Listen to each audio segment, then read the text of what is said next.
Hare Krishna, Maharaj is in Perus. Haribol, thank you all very much for attending today. I'd just like to, on behalf of the Prabhupada Reunion Festival Committee, welcome all the visiting sannyasis and guests. Mukunda Maharaj, Shivakar Maharaj, Prabhu Vishnu Maharaj,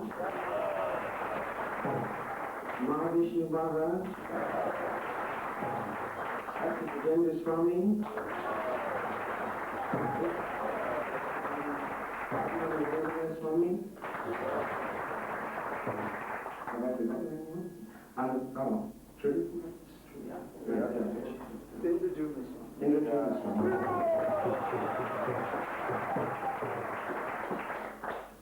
And also to Shamsundar and Gurudas and Malati and Bhaktivedanta, who all very kindly appeared, as well as countless other devotees who have given us.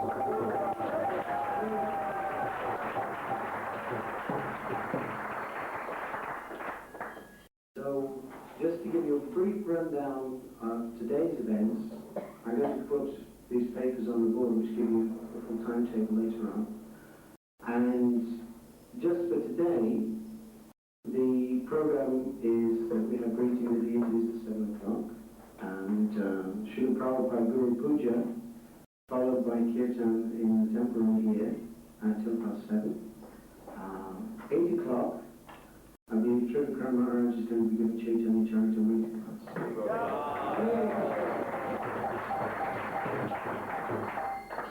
9 o'clock, there should be approximately a light breakfast in the temple room and the prasadam room.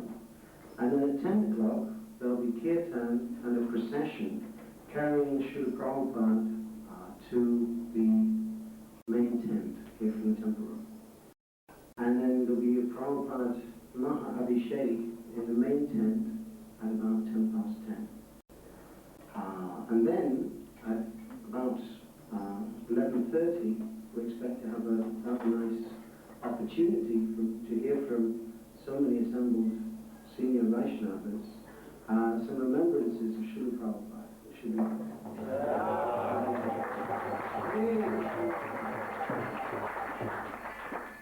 Right, then at 1 o'clock, after all the devotees are well filled with nectar, there'll be having another chance because there'll be another feast at 1 o'clock.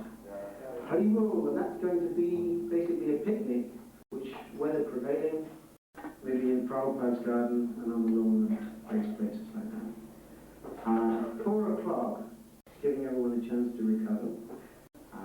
Coaches should be leaving for a mystery Harinam tour in London, which I'm shaking the devotees here, so it's going to be very promising indeed.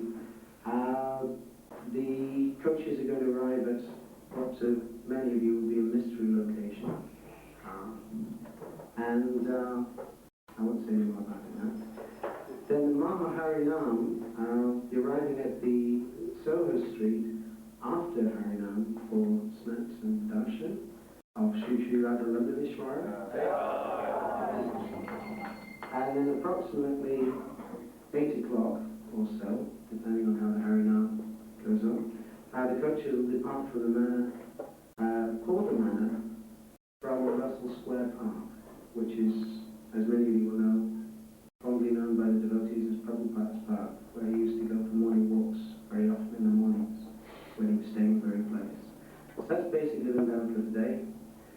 Hare Krishna. This will all be on the notice board. Thank you very much indeed for those Maharajas. Hare Krishna.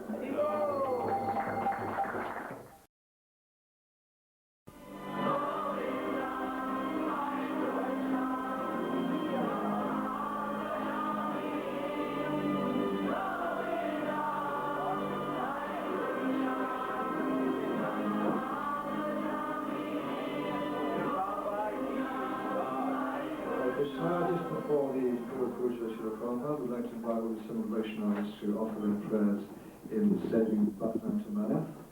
So if you can do that first. Right, dear Lordships. Sri Radha Gokunanda. Sri Ram Lakshman Hanuman. Shri Gauritai. You so desire.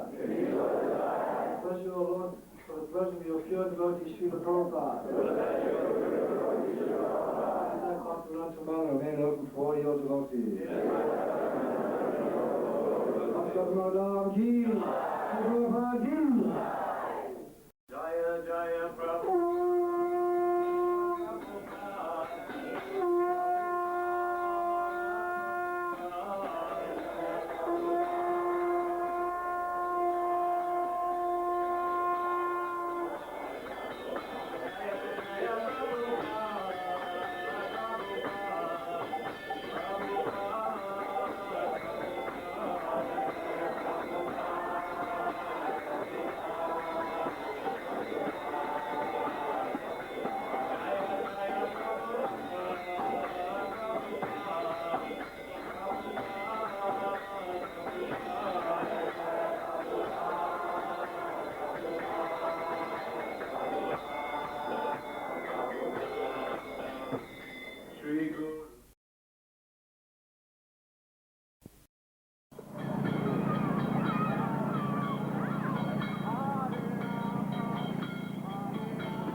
Sri Guru Sri Juta Padakamalam Sri Guru Vaishnavangscha Sri Rupam Sagrajatam Sagana Raghunatanitam Tam Sajivam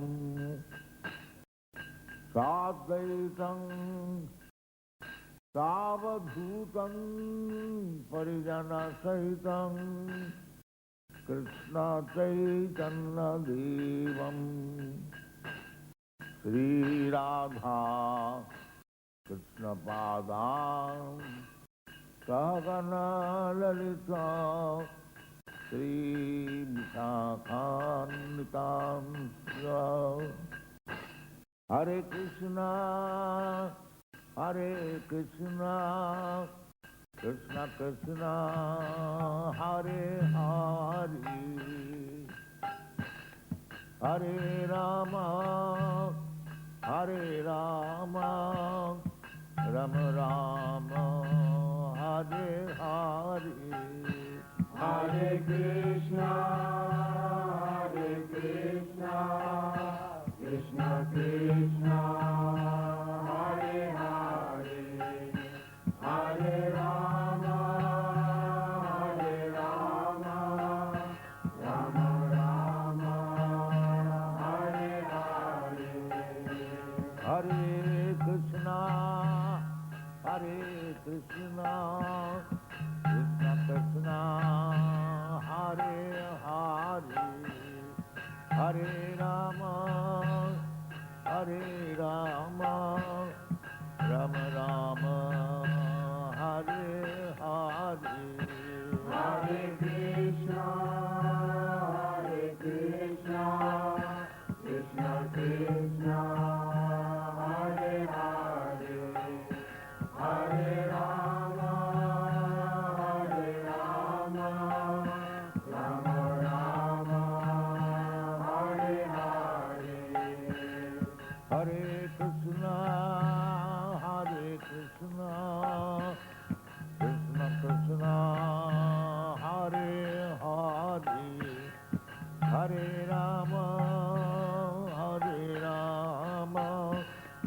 Rama Rama, Hare Hare, Hare Krishna, Krishna Krishna, Hare Hare, Hare Rama, Rama Rama, Hare Hare. Vadasi Krishna Chaitanya, Prabhu Nityananda, Shri Advaita Gadadhar, Srivasadi Gaur Bhaktivedanta. Bhagavati Krishna Chaitanya, Prabhu Nityananda, Shri Advaita Gadadhar, Srivasadi Gaur Bhaktivedanta. Bhagavati Krishna Chaitanya, Prabhu Nityananda, Shri Advaita Gadadhar, Srivasadi Gaur Bhaktivedanta. Bhagavati Krishna Chaitanya, Prabhu Nityananda, Shri Advaita Gadadhar, Srivasadi Gaur Bhaktivedanta. Hare Krishna, Krishna Krishna, Hare Hare, Hare Rama, Rama Rama, Hare Hare. Hare Krishna, Krishna Krishna, Hare Hare, Hare Rama, Rama Rama, Hare Hare. Hare Krishna, Krishna Krishna, Hare Hare, Hare Rama, Rama Rama, Hare Hare. Hare Krishna, Krishna Krishna, Hare Hare, Hare Rama, Rama Rama, Hare Hare. Hare Krishna, Krishna Krishna, Hare Hare, Hare Rama, Rama Rama, Hare Hare. Hare Krishna, Krishna Krishna, Hare Hare, Hare Rama, Rama Rama, Hare Hare. Hare Krishna, Krishna Krishna, Hare Hare, Hare Rama, Rama Rama, Hare Hare. Hare Krishna, Krishna Krishna, Hare Hare, Hare Rama, Rama Rama, Hare Hare.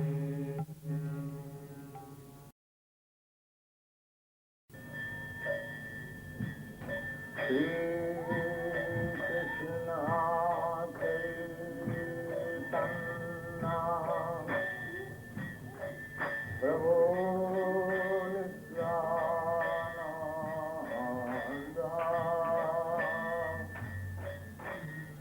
Bhajatya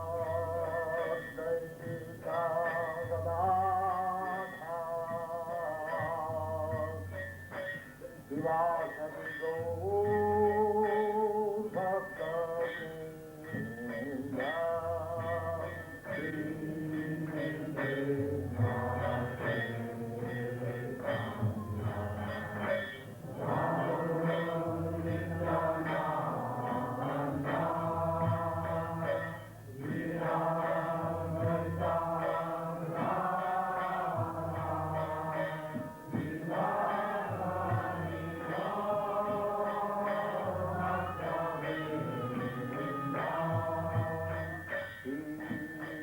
Krishna Chaitanya Prabhu Nityananda Bhajatya Daita Radha Shivasadi Gaur Bhakta Vrinda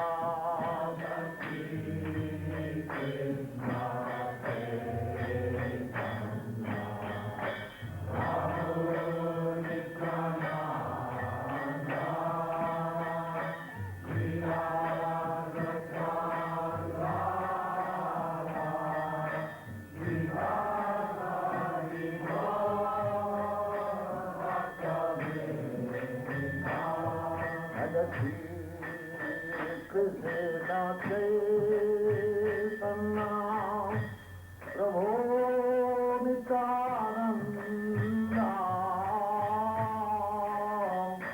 Vyasita Gadadha Shivasadi Gaur Bhakta Vrinda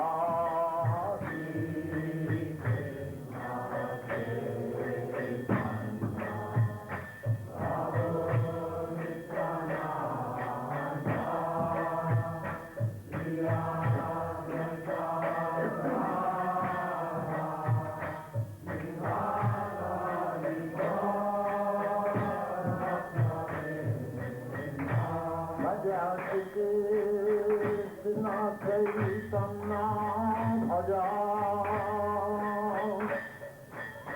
Prabhu Nityananda Bhaja Krishna Chaitanya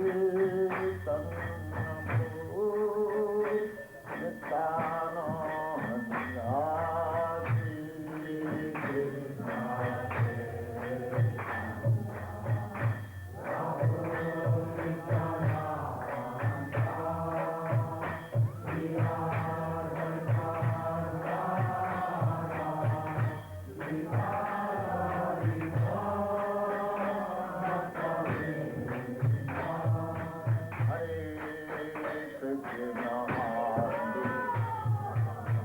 Krishna Krishna Hare Hare Hare Rama Hare Rama Rama Rama Hare Hare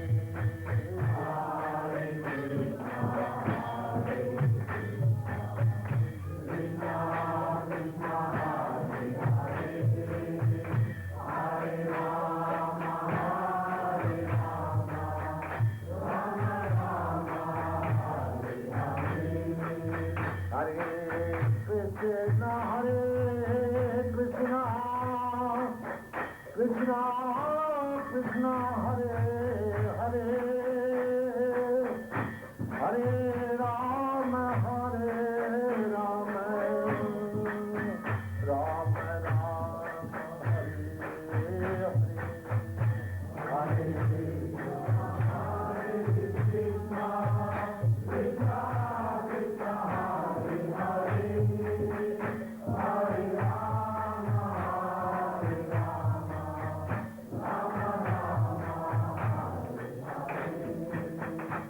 Hare Krishna Krishna Krishna Hare Hare Hare Rama Hare Rama Rama Rama Hare Hare Hare Krishna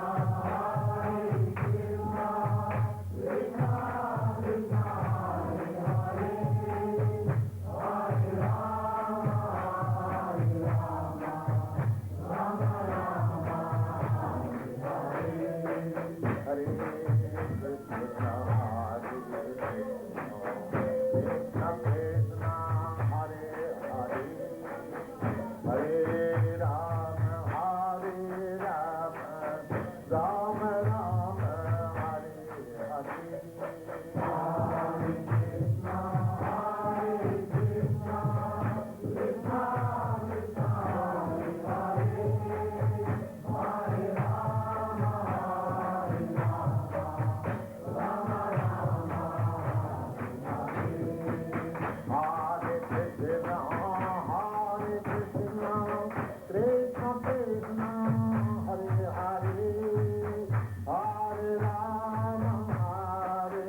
associate with us and talk with us about the early days of Krishna consciousness in UK.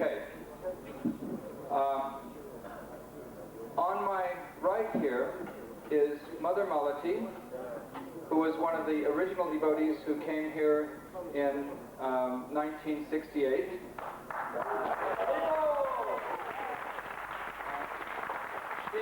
She hasn't.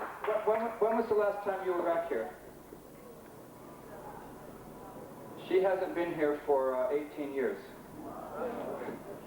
And here is Mother Yotirmai. She's come to us from France. And when did you come to England? The last time was 6 years ago. 6 years ago. Haribo! And here's Mother Mandakini.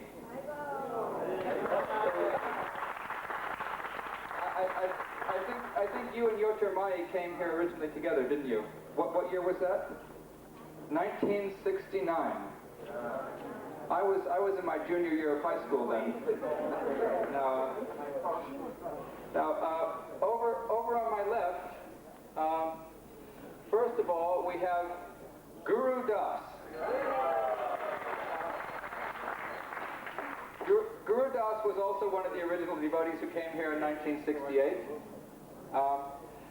Next to Guru Das is Rabati Nandan Prabhu. Now, you all know Rabati Nandan because he made many of you devotees. And I think Rabati Nandan hasn't been here since 1975 also, so it's been 18 years. And Guru Das, when were you here last? 86. 1986. Well, that doesn't count. Now, seated just over to there to the left of Rabati Nandan is Shama Sundar Das.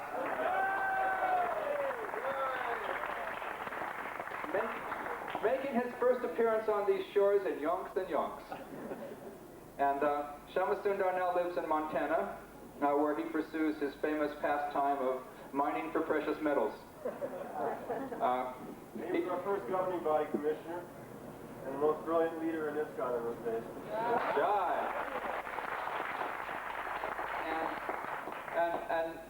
And I think you haven't been here for 20 years? 20 years. No, 73. Yeah. It's 20. 73 is 20 years.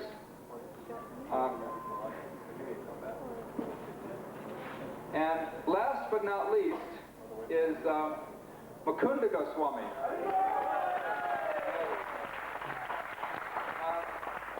Mukunda Maharaj needs no introduction. He's been a frequent visitor to these shores for many, many years now, and he heads up the ISKCON Public Relations Ministry.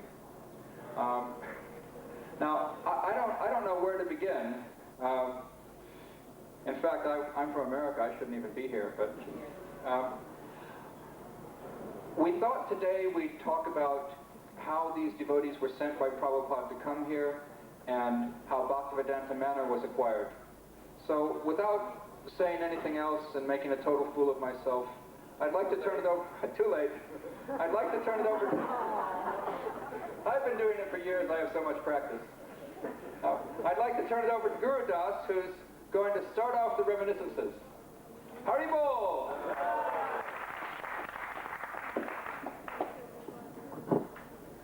This is going to be somewhat informal because we're going to start telling the history of the story, but anybody can interject anything at any time they want. Now, if there's something that they remember or anything like that, or something that's appropriate, you can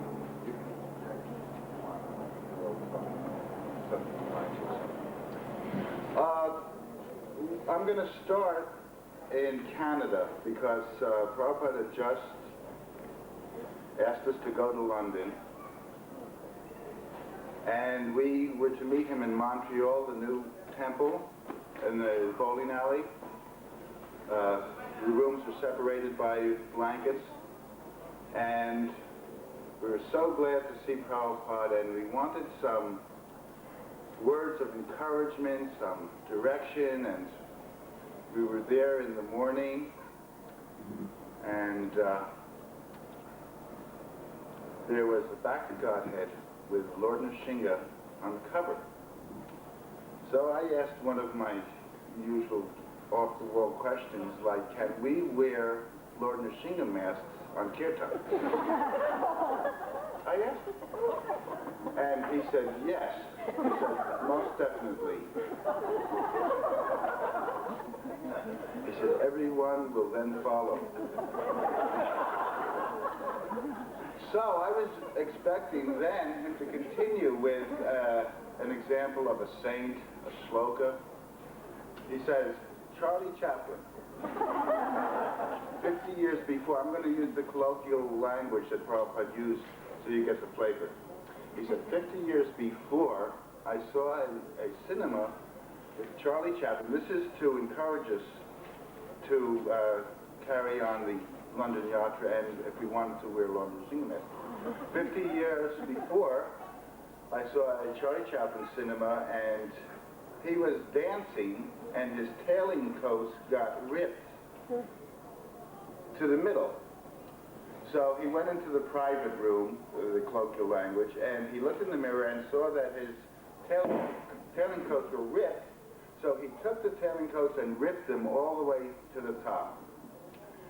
And then he went out and Prabhupada demonstrated dancing vigorously, and because people saw that the tailing coats were ripped to the top and he was dancing so nicely, they all went into the private room and ripped their tailing coats to the top and danced vigorously. And so he said that if you wear Lord Nrsinga masks on Sankirtan, others may follow. It's all right to do that because if you do anything nicely, people will respond. So it was very enlivening, and then he gave us some money, right? Out of his pocket also. Didn't he give us some money? I know, that's different. No, somebody nailed Chaplin's tail to his chair when he stood up and tore off, and he blew up. Right. They blew up out of it. It was cool. Right, they nailed us. So then we got to London, and we had to go in three different groups because we had about 1,000 pounds between us. And first way was Shamashunda and Malati, and they came over, and Saraswati. And just before that, I remember Prabhupada picked Saraswati up with one hand. And I was amazed at his strength, one hand. And he will say, then somebody came in and took a photograph of Saraswati being held by Prabhupada, and he said, what kind of sannyasi, they will say, am I, holding the baby up? He had the garland on, and he put her under his garland, and the garland was around him and her together. Great. Yeah, that's what's so nice about this collective, because then the story can actually be filled in and straight, and it's great.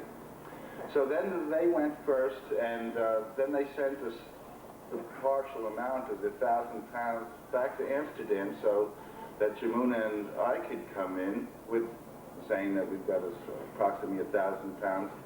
And then we sent the same, what was left, to Vakunda and Janaki. And we had one name of a doctor in Herne Hill, and we had a letter from Allen Ginsberg introducing us to Tom Dryberg, or Drieberg, Member of Parliament.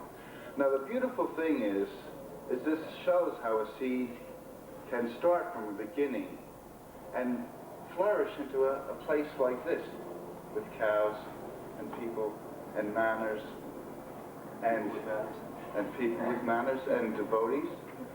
And I'd just like to interject that in all practical purposes, we would not even know each other, be sitting here, if it wasn't for Srila Prabhupada. So again, he has done so much. He has actually supported us through his books. A lot to be glorified, but in all practical purposes, we would not know one another if it wasn't for Prabhupada. Nor would we probably be sitting here. So it's a very nice thing to think about. And so then we started doing kirtans in the living room of, what what was his name, Dr. Coley, was it? Dr. Coley. And then some people started to come and join the kirtans. And then I think I remember we had a kind of meeting, and I think Shamashunda said, we should go in the middle of town. Shamashunda bought this little red Ford truck, and we used to go into town, riding on the little back of the pickup, and all going to town, thinking that we should go into town and now do kirtan and meet people instead of just being way out in the suburbs. So we started to go to the arts laboratory on Drury Lane. We thought that would be a good place. There seems to be a lot of young people. We wanted to get into the life of London, not just have a few people come out in the suburbs and then go away.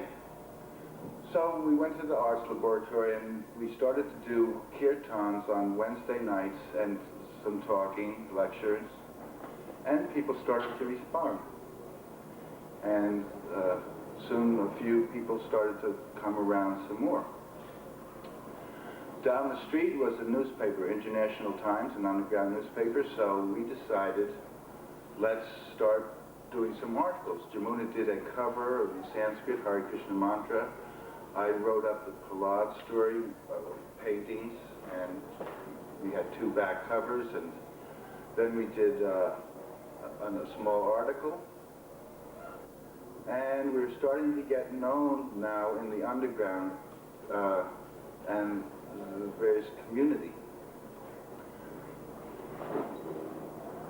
We decided that if we're really going to do something, we should meet the Beatles.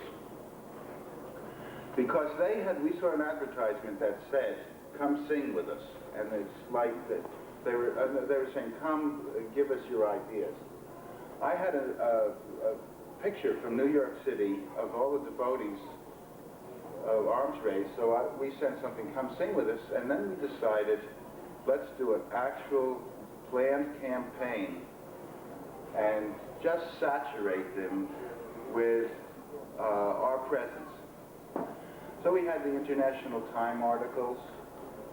We did a gig, performance at the All Souls Church, and we found an apple that walks. It was I don't know who would invent a thing like this, but it was an apple with feet. And then we put the mantra on the back and sent it to them, and sent the articles.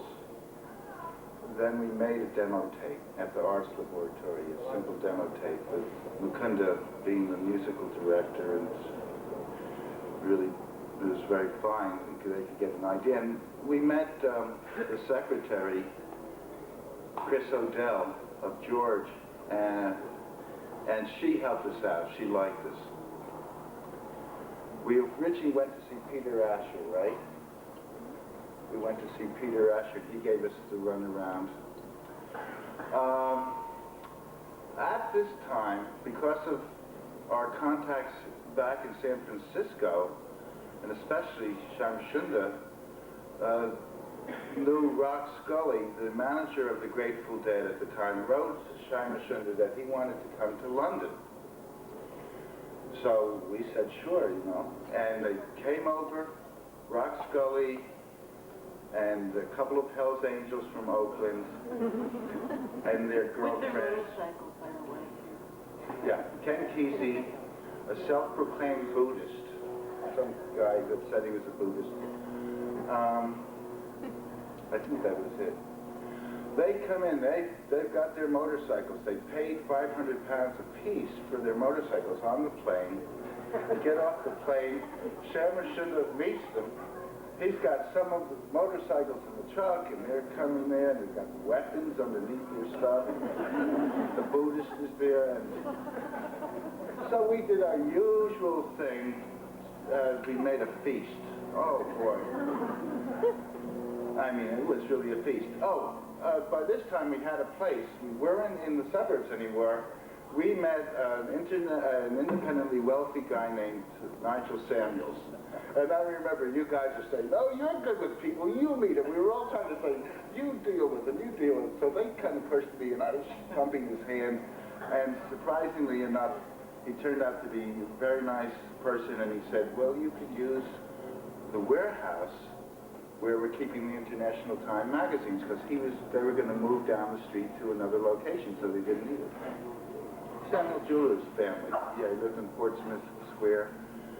And he also had, on the top floor, he had a bibliophile, a book lovers institute, and the branch office of the Black Muslims. Michael Epps was up there. Which was great. And we were chanting, and the Hells Angels were on this floor, and the Black Muslims were on that floor. And so the feast was so fine, and of course they had jet lag, but they didn't admit it, so we gave them a feast, and then the piece de resistance for dessert was we were going to show them movies of Prabhupada that just came from Boston. Oh boy, did they love them. One thing with Jamuna Prabhu and Malati and Janaki Cookie, you can imagine how good that is. I'm not kidding. Yes. You can't imagine. Yeah, it was superb. And so, we were all saying, oh, these movies are so great. Boston, there's Prabhupada walking, and look, his eye is sort of looking towards us, Prabhu, and now he's turning around. Well, the Hells Angels promptly fell asleep. We could have divested them of their weapons, their motorcycles. Oh, we made them take their boots off. Yeah. Yeah, we did. Big engineer boots. Ken Kesey stayed awake, and we had some very, very good conversations. He was challenging at first. You know, what do you need a guru for? And so I said, well, the analogy of the doctor, you just don't practice medicine. And he kind of liked what was being said.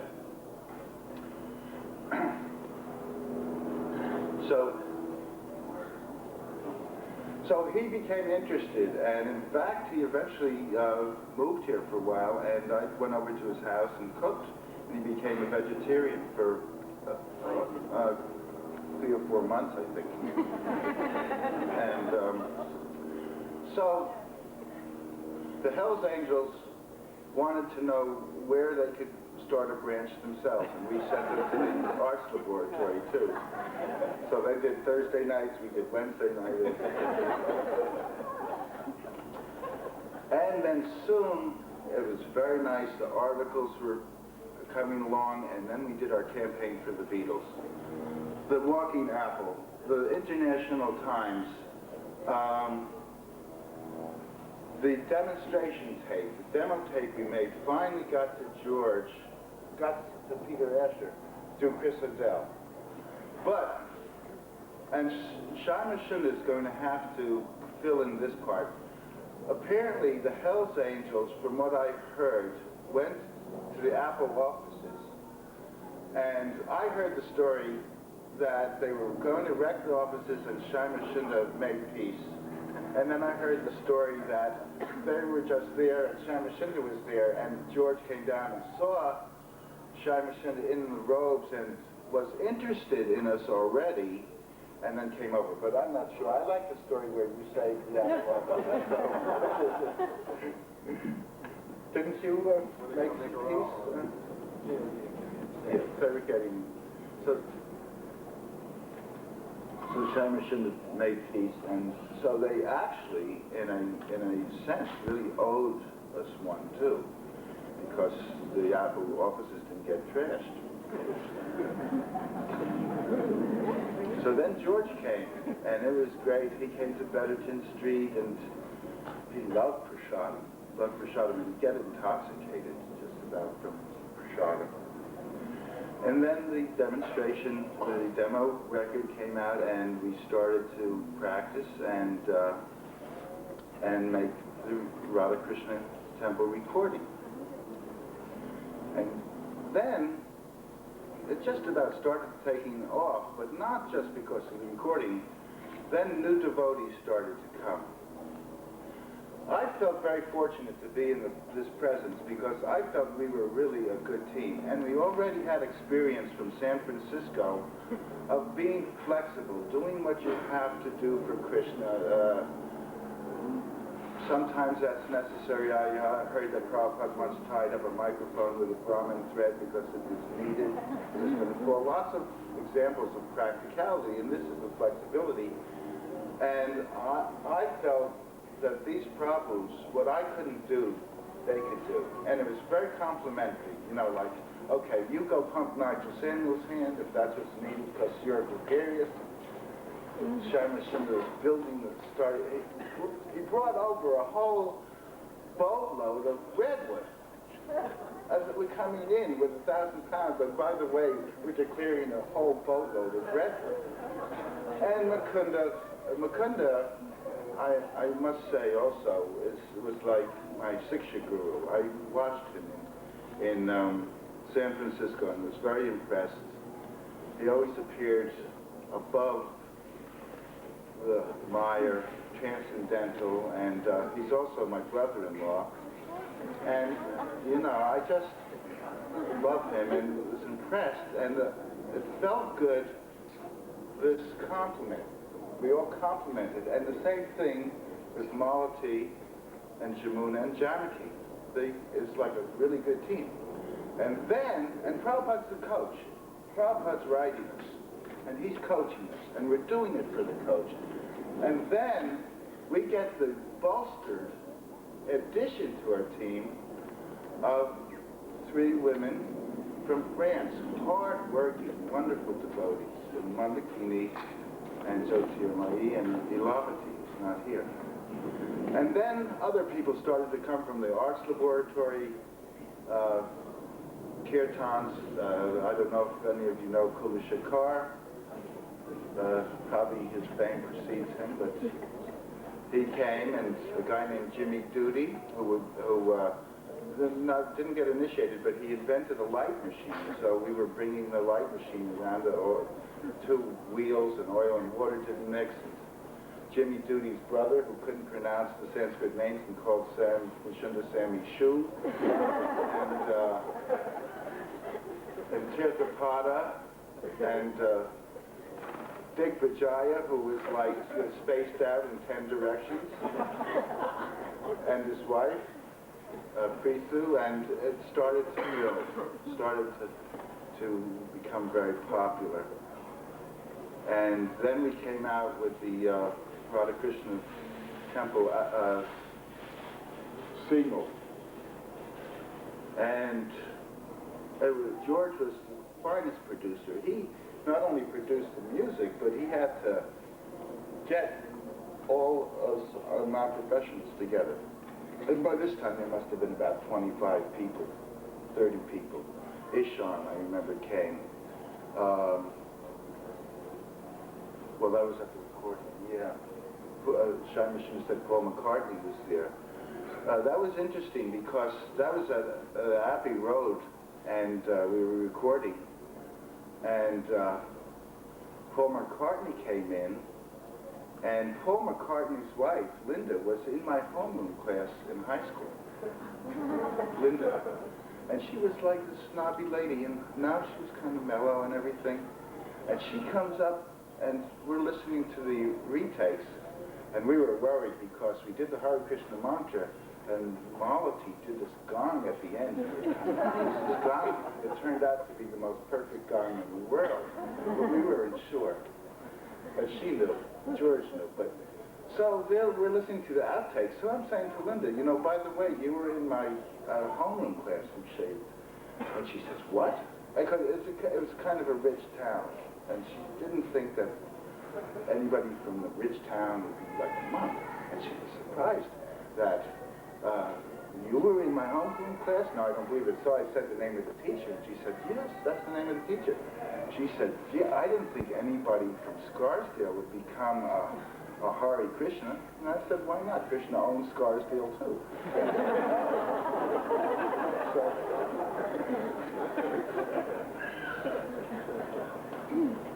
the record became very well received, and in other countries too. And so then we started to do street Sankirtan because there's now 25, 30 devotees. I remember we go out, and at first people didn't know what to make of this. And we'd say, what's it in Idaho? And we'd say, devotion to God, and this and that. I remember this one man on Kirtan who was a Vietnam machine gunner. He was an American in Vietnam, a machine gunner, ex-machine gunner. And he's on Kirtan with us, and people sometimes would throw stuff at us. And I remember some things being thrown right towards me, and it seemed to like curve and hit this guy all the time. And it was his karma, you know. He said, why is this happening? Everything was just hitting me. And so the Kirtan was becoming successful, and people were coming, and Prem Sayal, great. And then we started to go around, being in the top of the pops, the magazine, whatever it was, with the pop new music groups, because we made the recording, it was very successful. Now they wanted us to go on the television. And so here, television, everybody's a captive audience because there's only a few channels. And everybody, even older people, were watching the show Top of the Pops. So if you were on Top of the Pops, we heard from Derek Taylor that if you're on this show, that this will be very good. Many people will hear you. So I think this was the second time, whether it was the first or second time, we had slides and everything. We start to do it, and suddenly there's these cages with women dancing, gyrating, go-go, and it was just incompatible. So so I go to the producer and I say, this won't work. This is incompatible. This is a Sanskrit devotional song about Brahma, And he says, but they're union, they have to dance this and that. So I say, okay, it's a live show. I say, what are you going to do with 3.5 minutes of empty airtime? And I just said, let's go. And the devotees, they don't care if they're famous or whatever. Everybody starts packing up their instruments and leaving. And the guy sees it, they're leaving. He's actually, what are they going to do? They don't care if they're famous. And he starts to pull his hair out. So then I had the idea, why don't we do a compromise? So we said, why not dance just with women in some sort of saris? And so they found bolts of cloth from central casting, and they taught them trance dance, and they loved it. Actually, they confided to the dancers that this was a dress, and they really loved it, and they were like, she's to read it. And it was successful, and so then we started to become very well known, and we started to set up performances all over England. Sure. Just see how Sankirtan movement was like touched over that way. Those women were just go-go dancers, but when they were dancing like that along with the Kirtan, they were engaged in devotion to God. Maybe the only that they ever did their whole life.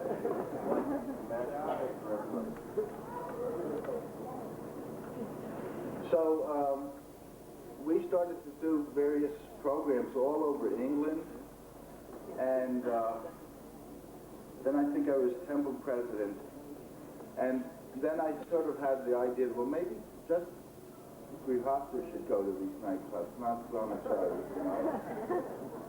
And then we had the fortune that Prabhupada was coming to England. And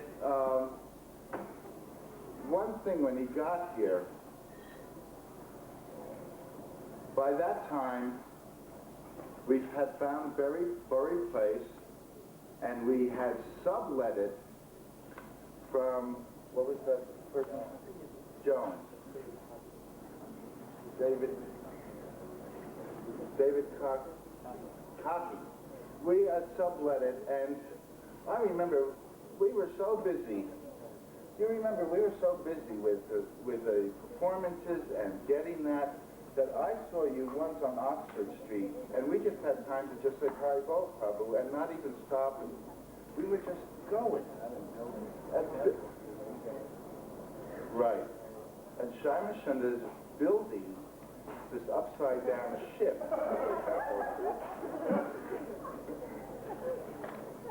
And Prabhupada comes, and one of the first things he noticed, and Jyotir Mai and I were talking about this earlier, was that the London temple at the time had a very nice atmosphere. And everybody was getting along as a family. Now all the floors were filled with devotees, men and women. There was just like a floor in between them, and everybody was getting along. And Jyotir Mai, why don't you share what you were talking earlier about that? That was the particularity of the movement at the very beginning, and we all remember it very well, that it was very, very familiar. I think even one day Prabhupada and Gurdas talked about it. Gurdas, I think you said to Prabhupada how it was a very special atmosphere at the very beginning, and Prabhupada said yes, it was like a family. And I think it comes also from the fact that Prabhupada said that to these first devotees, he told them, the temple president should be like the father of the devotees, and the wife of the temple president should be like the mother of the devotees. And Gurudas and Jamuna really took it to heart. And they were really like father and mother to us, completely. We felt like their children, and they treated us completely like a father and mother. So this helped us very much to bring this familiar atmosphere, which made us feel completely at ease. And I was just reminding to Gurudas that at that time, the Brahmacharinis, for a very long time, of course, it was a very, very small temple.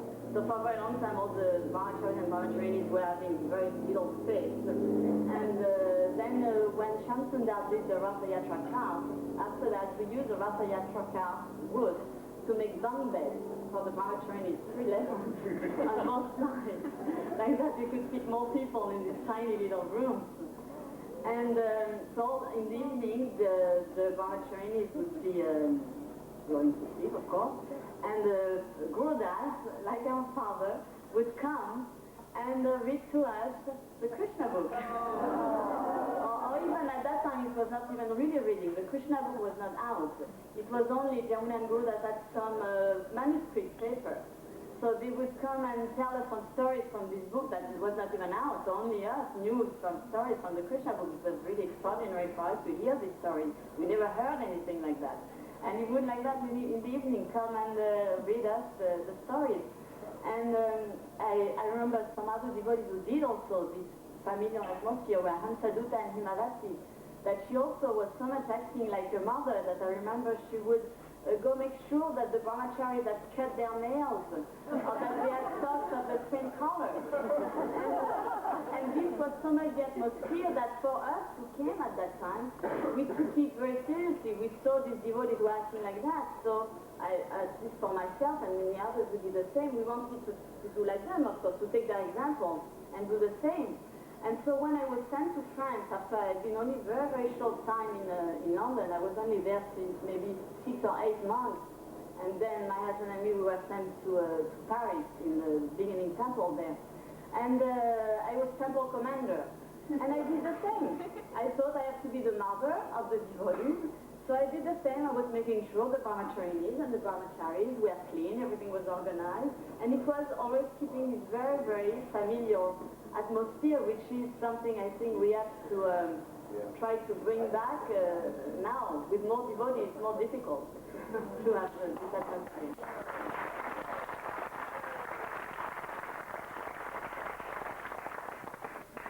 And she felt a little bit apprehensive in the beginning to go and do that because she was feeling cared for. So I just said that just do the same way we've done it. Be an example yourself, because eventually everybody, in a sense, has to go out of the nest and become big birds. And she did a fine job in Paris same thing happened to me, in a sense, in Vrindavan. Chutananda was asking, oh, he's a great preacher, he should go around India and preach, and he even said, why doesn't he wear yellow robes, signifying householders that are good preachers.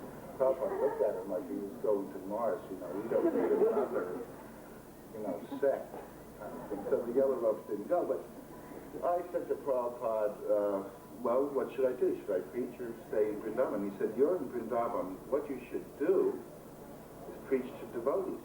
They're people. And I took it to heart. Yes, that's very important. And it was important that why should we overlook each other in the name of greater preaching? And I noticed that in the movement a lot. People would actually be friends coming into the movement. Yes, friends. But then one of the persons becomes a temple president, and he treats his friend like theirs. It'd be like the courtship and the marriage or something, you know, and that wasn't right. So I took that to heart, that yes, you should preach to devotees. And the same thing, eventually we all flower ourselves. We come into our own and we become examples and preachers, and Jyoti Mai did it really nicely. Okay, so now we're back. Bury Place, Shamashunda is building this incredible thing with Tirthapada. Basically, those two did it, and we were out, Mukund and I were setting up some more TV programs and festivals. We did the Midnight Sun Festival. Leela Shakti should come up here, if you're around.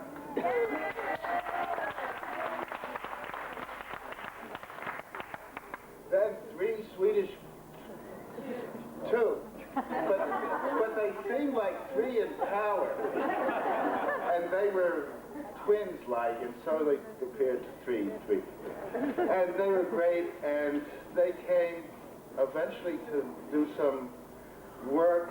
I think it was called all-peer work. But they came to the temple, and Leela Shakti, in fact, has never left since. She's got that Pujari mentality that doesn't have to do this, find this, eat this, you know, just simple, nice, satisfied. And since she stayed, but she came to the Midnight Sun Festival in Sweden, and she gave the talk. She was there for about 3 days, and she gave the talk. She forgot the mantra, but the talk was...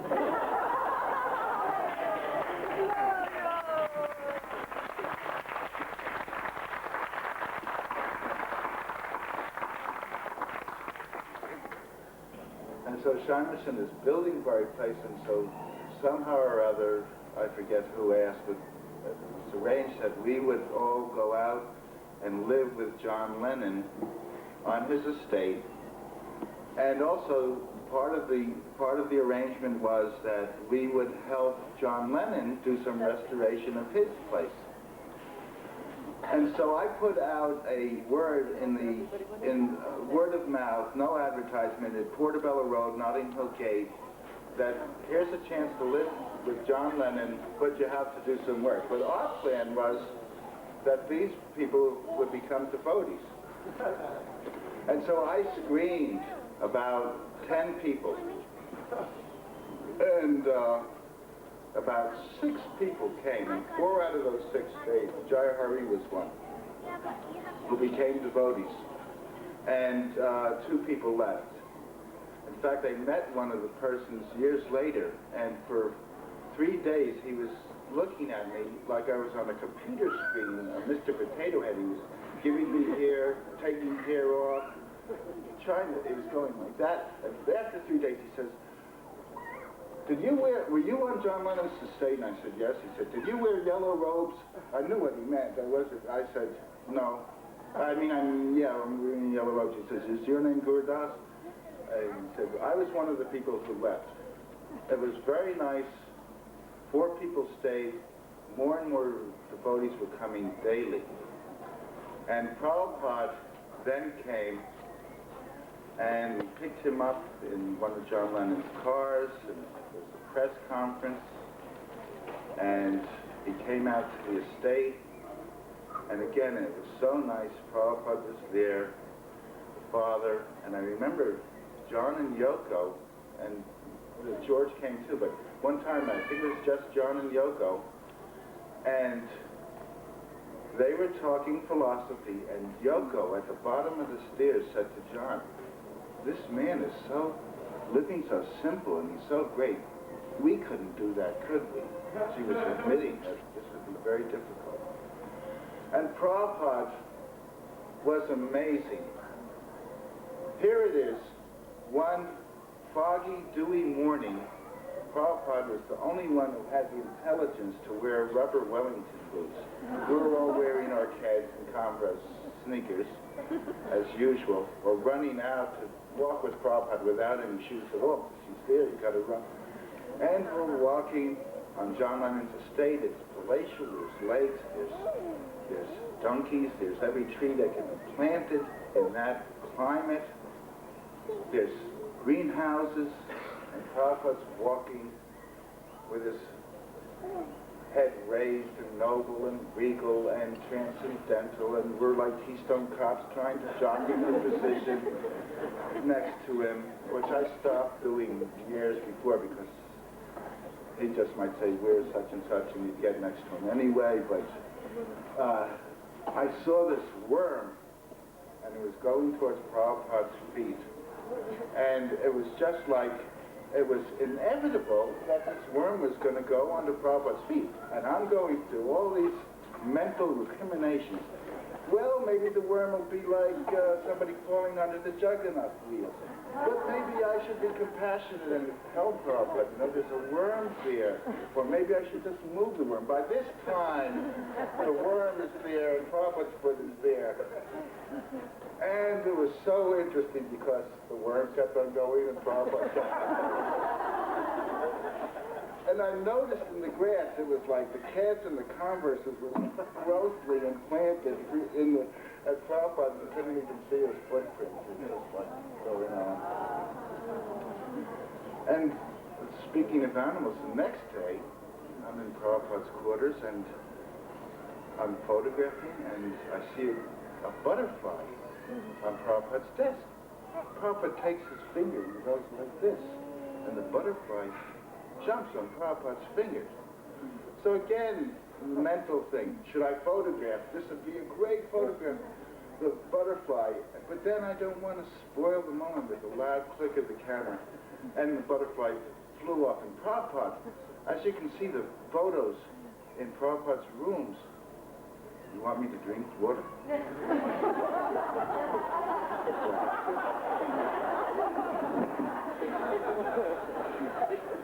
So the butterfly is, and it's like Prabhupada's expression. You photograph it 1 minute, and then it could be a whole new 100% other expression. And that's what happened.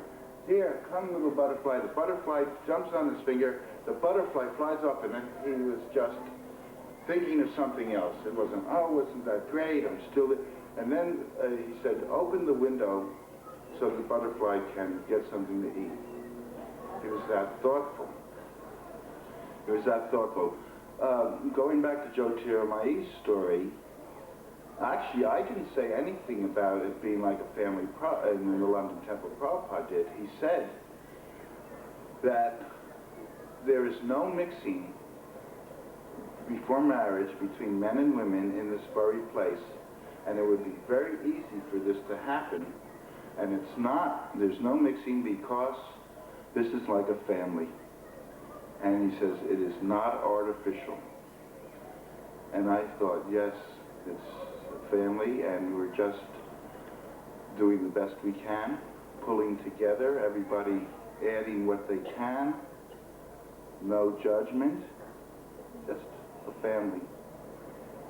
And every time I've seen this, it's very successful in any temple. Really paying attention to one another as individual devotees as well. It's very accepted and common in spiritual movements to let the individual become submerged by the whole the greater good. But it's actually against the philosophy because we all have individual relationships with Krishna. And so if we're not individuals, it's sort of like blasphemous. If we don't recognize ourselves, if we call ourselves worthless servants, well, what good is a worthless servant? Everybody does have something to offer. And I think it's very nice for everyone to recognize their good qualities and also recognize everybody else's. Because the devotees are very special.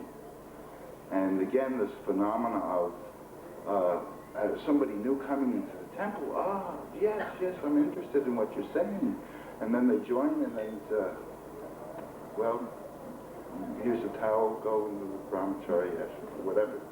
So that's not such a good thing, and because of this family atmosphere, I think that was one of the ingredients of the success of what we see today. So Prabhupada is at John Lennon's estate, and we had a big, what they call a gallery with a fireplace in it. And we were doing lectures there. And Prabhupada had a very large Vyasasan, and it was a big room. Sometimes John and Yoko would come. Sometimes George would come. Sometimes people from the Indian community would come. We had a German media crew come, and all the media crews wanted us, they had their own ideas of spiritual life. This one had us go out in the woods and pretend we were doing kirtan but somehow or other there were electrical instruments. George's introduction to the Govindam, but we were around trees and no electrical instruments, but it's all right.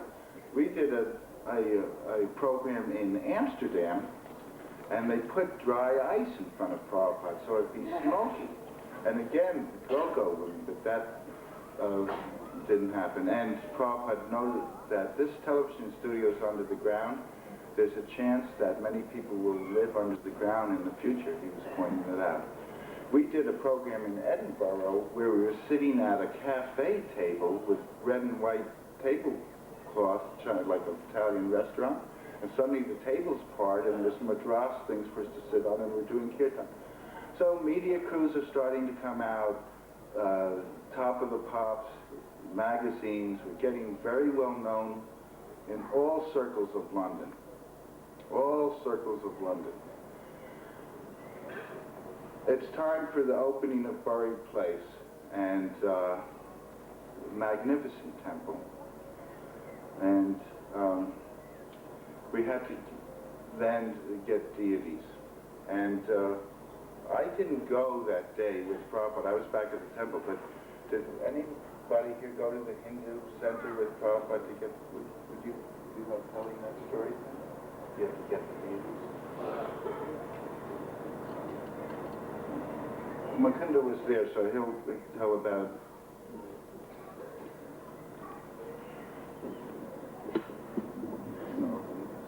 yeah.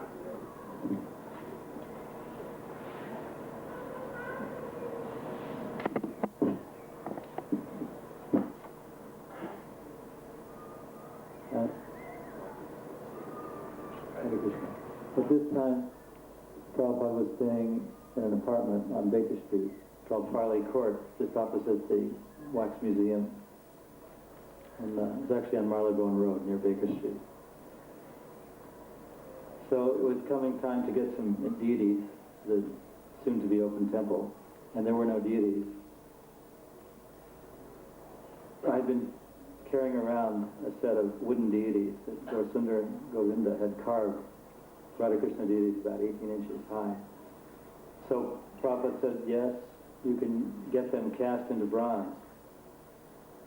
So we contacted a bronze caster somewhere in the center of London, and we were preparing to do that.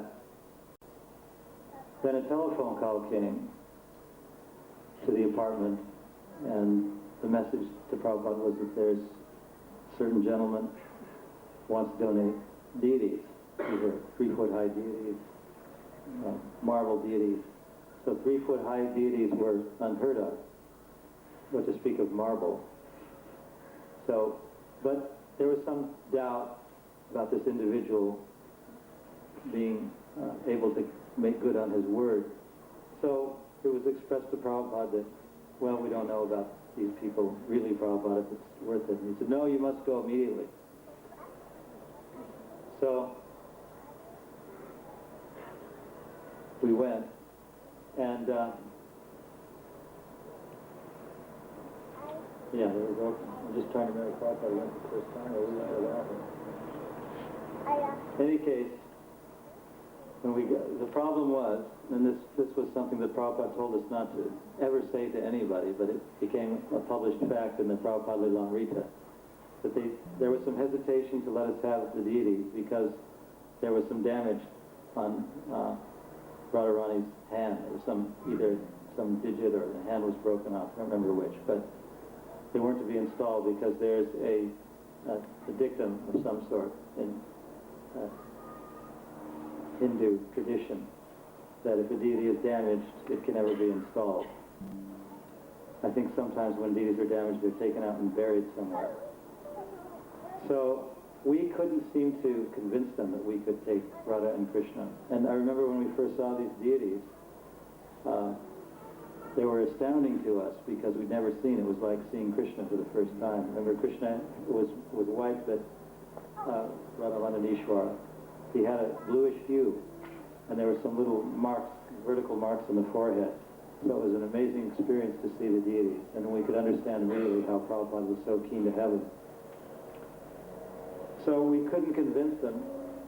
Then a long discussion ensued in Hindi between these people. They were Gujaratis, I think, and Srila Prabhupada in Hindi. And it was a very long discussion, and Tamal Krishna Maharaj was there, Jamuna was there, I think Radha Raman was there, but none of us could understand a word of what was going on. So it went on and on and on for a half hour, 45 minutes, an hour, and it was impossible to understand what they were saying. The expressions wouldn't betray any idea what was being said. So then at one point, Prabhupada said something that appeared to be a joke. Everyone just burst out into laughter all of a sudden. Everyone had been very somber. There was the man and his wife and a couple of friends there. We were on the other side of the room, 3 of the 4 of us, and Prabhupada. This was like a summit meeting or something. Everyone sort of lined up on their respective sides. And all of a sudden they burst into laughter. And then Prabhupada spoke some more and they laughed some more. And it was almost as if he was telling one joke after another. And then they started saying things, and Prabhupada was laughing. And suddenly the whole atmosphere became very jubilant. Just completely changed. And then all of a sudden Prabhupada said in English, he said, Mukunda, Jamuna, you can take Krishna. Take him, go ahead. Take him now. Take him out to the truck. Take him now. Go ahead. And then he immediately started speaking in Hindi again. And they were carrying on. And they were sort of looking over at the deities and watching us go out. And Prabhupada was engaging in conversation. And then talked a little more. And then he said, all of a sudden in English, Radha Tamal, you can take Radharani. Go ahead, take her. Take her out to the event. Take her now. And kept the conversation going. So we never really found out from Prabhupada what he said. But all of a sudden we were out in the van with the deities. And we felt so proud that we had rescued Krishna somehow. And then Prabhupada came out. He spoke with them some more and left in a very convivial mood. Everybody was very happy, shaking hands, offering pranams. And then we were in the back, sort of clutching the deities, making sure that they wouldn't fall over. It was a van, and Prabhupada was sitting up the front with the driver. And we drove off. He was very silent, and we thought maybe he would say something about the conversation. Very silent, didn't say anything for a long time. And we were all feeling very jubilant. We wanted to say something, we didn't know what to say. So finally I offered, Prabhupada, I think you kidnapped Krishna. And he kind of chuckled. Just kind of chuckled, and then we were still driving, a little silent. And then he said, when I was in my householder days, I had a scheme to borrow a lot of money from the bank. And the bank manager refused to give me the money. So then I went in and I spoke with him for a long time. And finally I foiled his scheme. I completely foiled his scheme. And then he laughed and he said, And Prabhupada was laughing as he said this time really laughing. He said, "Mr. Day," quoting the bank manager, "you should have been a politician." And we could tell at that point that Prabhupada was very delighted with what happened, what we thought all along, but he just hadn't said anything. He was very happy that we were off with Krishna and Radharani, and he was even more happy to install them later on. So that's that story.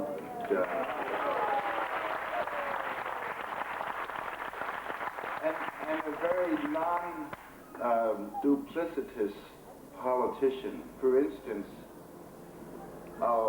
this one story, remember, it happened a number of times. One time I sold some books in New York to the people in Hawaii.